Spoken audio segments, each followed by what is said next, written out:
वरच्या व्हिडिओमध्ये दोन्ही आंबे कापलेले आहेत मी, 130 ग्रामचा आणि 120 ग्रामचा. पण हा शेणखताचा आंबा आहे आणि हा म्हणजे बाहेरचे औषधं फवारणी वगैरे मारलेला आंबा आहे. दोन्ही आमच्या घरच्याच आंब्यांचे आहेत.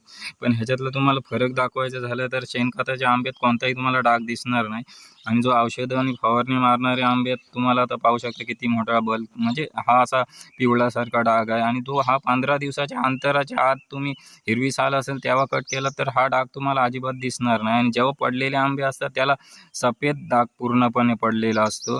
आणि हा औषधं मारा, पण तुम्हाला कमीत कमी प्रमाणात औषधं मारा, जेणेकरून झाडाला आणि आपल्या फळाला नुकसान होणार नाही, ह्याची काळजी आपल्याला घ्यायला पाहिजे. हा आंबासुद्धा खाण्यायोग्य आहे, नाही असं नाही, पण हा तुम्हाला डाग आहे तो स्वच्छ धुवून खावा लागतं आणि तर आपल्या पोटाला भरपूर त्रास होऊ शकते. कारण मलाच त्रास झालेला आहे म्हणून मी तुम्हाला सांगते आणि ह्याचा तुम्हाला कोणताही त्रास होणार नाही. हा ह्याच्यातला फरक आहे.